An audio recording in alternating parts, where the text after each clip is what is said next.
Everyone thinks they understand what's happening in silver right now. The dominant story is simple, emotional, and satisfying.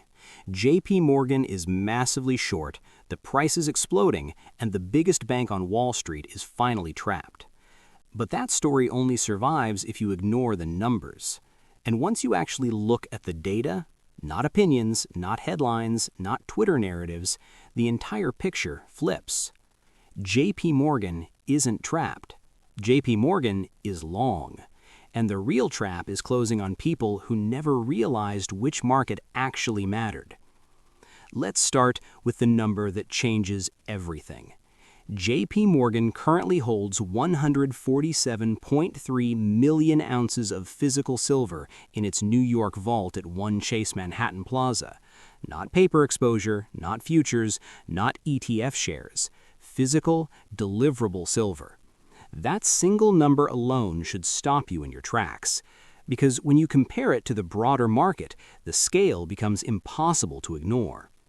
The entire COMEX registered silver inventory across all vaults combined is roughly 28.8 million ounces.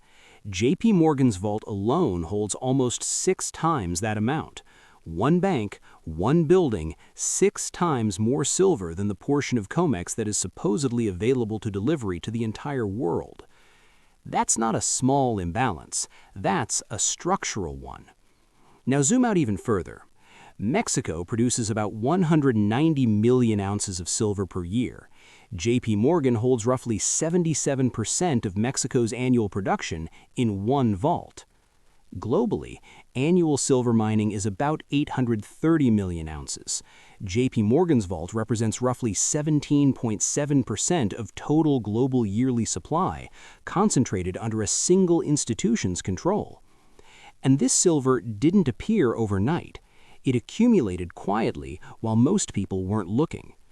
And yet, despite these numbers, the dominant belief is still that JP Morgan is catastrophically short silver. That belief comes from focusing on only one side of their position. Yes, JP Morgan has a paper short position of roughly 70 million ounces through futures and options. That part is real. But what almost everyone misses is the other side of the balance sheet. Against that 70 million ounces of paper short exposure, JP Morgan holds 147.3 million ounces physically. When you net the two together, JP Morgan isn't short. They are net long by approximately 77 million ounces. Not slightly long, massively long. This is where understanding the strategy matters. JP Morgan didn't stumble into this position. They executed it deliberately using a basis trade, one of the most effective institutional strategies in commodities. Step 1 was to short paper silver through futures markets. That selling pressure helped suppress prices, kept sentiment weak, and reinforced the belief that silver was abundant. Other traders followed that signal. Price stayed lower for longer. Step 2 happened quietly, almost invisibly. While paper prices were suppressed, JP Morgan bought physical silver. Not aggressively, not in a way that would draw attention, slowly, over time. Over roughly 3 years, they accumulated more than 60 million ounces of physical silver, and they did it at an average cost of approximately $25 per ounce. They stored it in their own vault under their own control. Most traders never noticed because most traders don't watch vault inventories. They watch futures positioning, they watch charts, they watch headlines. Vault data is public, but it's boring. It doesn't move fast. It just grows. And while people argued about manipulation and short squeezes, JP Morgan's physical stack quietly increased month after month after month. Now, look at where we are today. Silver is trading near $76 per ounce. At that price, JP Morgan's 147.3 million ounces of physical silver are worth roughly $11.2 billion. Based on their average acquisition cost, the profit on the physical position alone is roughly $6.8 billion. Yes, the paper short position is losing money. At current prices, the estimated loss on the 70 million ounces of paper shorts is around $1.8 billion.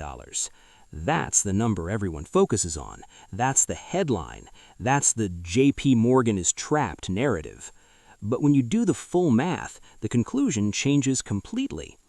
$6.8 billion in physical profits minus $1.8 billion in paper losses equals a net profit of roughly $5 billion. JP Morgan isn't being destroyed by the silver move. They're being rewarded for it. The paper loss was the cost of executing the strategy. The physical gain is the payoff. This is why the idea that JP Morgan is trapped doesn't match their behavior. A truly trapped short seller panics. They fight price relentlessly. They dump contracts into strength to trigger stop losses. They create volatility and chaos because every dollar higher increases their pain. That's not what happened when silver broke above $75. JP Morgan did not aggressively crash the price. They did not unleash massive selling.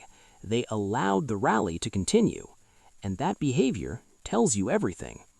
Every $1 increase in silver adds approximately $147 million to their physical holdings. JP Morgan wants higher prices. The paper short is not their weakness. It's the tool they already used. Now, look at who actually is in trouble. Other banks that ran large paper silver positions without sufficient physical backing. Institutions like HSBC, Scotia, and Deutsche Bank. As the squeeze intensified and physical tightness became obvious, these players exited. They abandoned positions because they didn't have the metal. They were exposed. JP Morgan wasn't. They were prepared. This brings us to the real risk, and it's not JP Morgan. It's investors who think they own silver, but actually hold paper claims, ETFs like SLV, futures contracts, unallocated pool accounts. These instruments are not the same as physical metal. They work in calm markets, they work when delivery is theoretical, but in a severe physical squeeze, the rules change. Buried in the fine print of these products is a clause most investors never read: force majeure.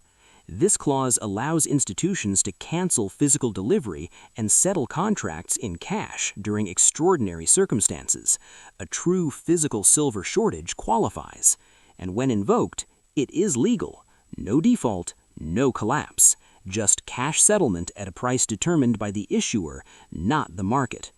That's how gains can be erased quietly, without drama. So the core message is simple, even if it's uncomfortable. JP Morgan is not the victim of the silver squeeze. JP Morgan is the architect. They spent years accumulating physical silver while the world focused on paper narratives. And now, as price moves into the phase everyone has been waiting for, they're positioned to benefit more than almost anyone. If you hold physical silver, you are aligned with the winning side of this trade. If you hold paper silver, you are exposed to risks that only appear when it matters most. And the real silver squeeze hasn't even started yet. When it does, the difference between owning a claim and owning the metal will define who actually wins. The only question is whether you understand that now or whether you learn it later, when the outcome can no longer be changed.